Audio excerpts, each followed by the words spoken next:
no doubt Manny Pacquiao. Hey, he's everybody's number one, right? Up until maybe 6 months ago, I had Floyd as the number one fighter in the world because I thought at that point Floyd was the best fighter in the world.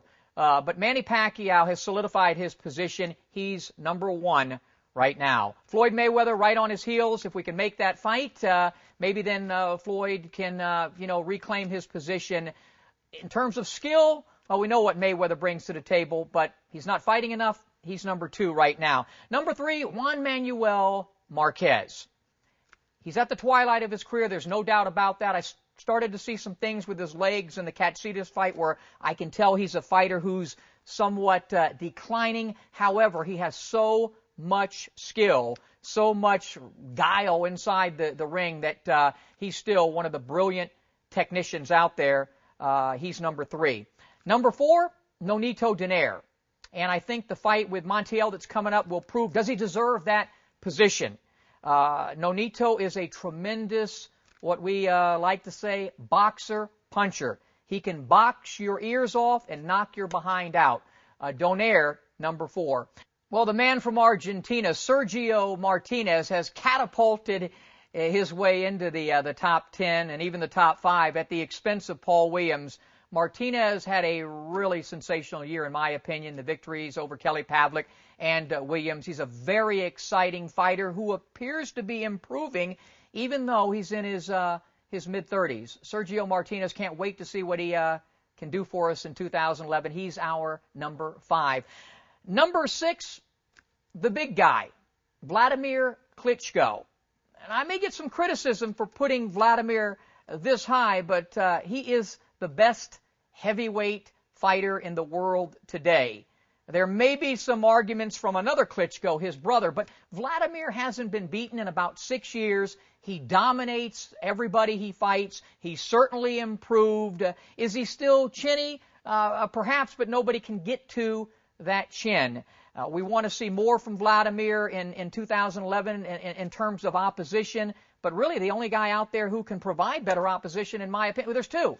Vitaly Klitschko, his brother, he's not going to fight him, or David Haye, and I think we will see that fight. Vladimir, number 6.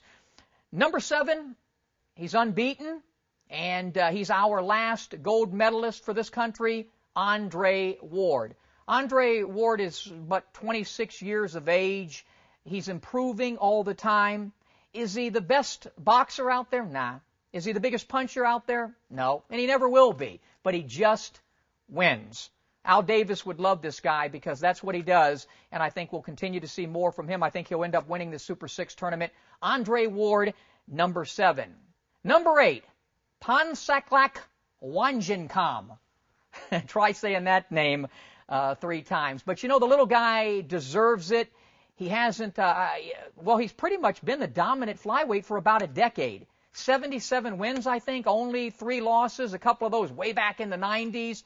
Pongsaklek Wonjongkam. Pongsaklek Wonjongkam. There's my 3 times for the year, and I might be mentioning his name again in 2011. Very exciting little fighter.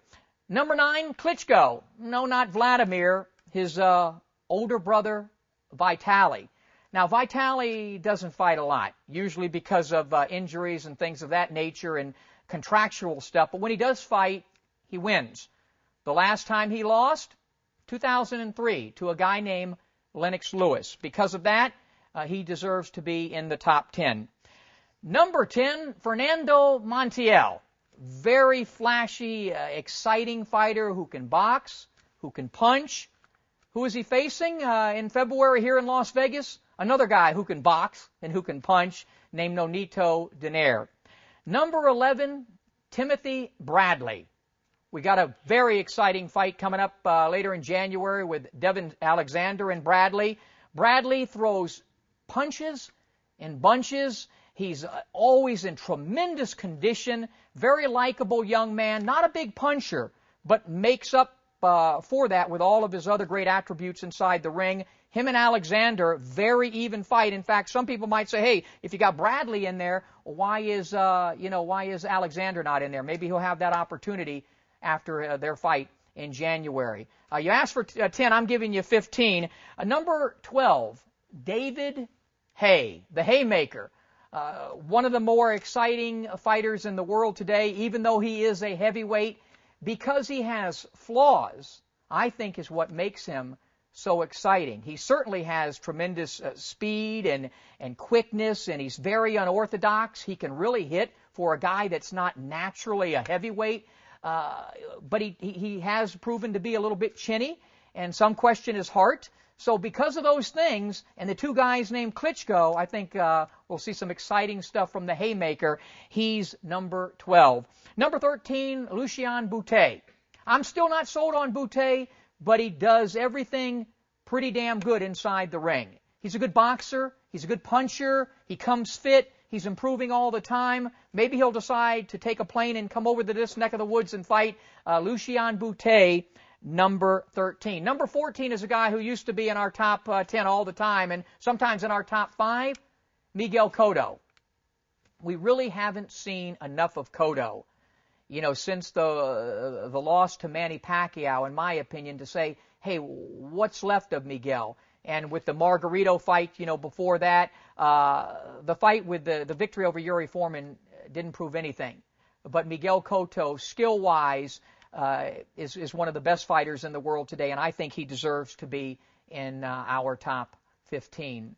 Rounding things out, who could I put? There's all kinds of guys I could put in here at number 15. Some of the bantamweights we mentioned earlier, some of the guys from the Super 6, other fighters that are out there. You know what I'm putting in there? He didn't win the title in Canada because he kind of got robbed, but I won't rob him. I'll throw him in my top 15. B-Hop, the executioner, Bernard Hopkins. At his age, still fighting and fighting the way he does, that in and of itself, he deserves to still be on this list somewhere. Bernard Hopkins rounding out our top 15.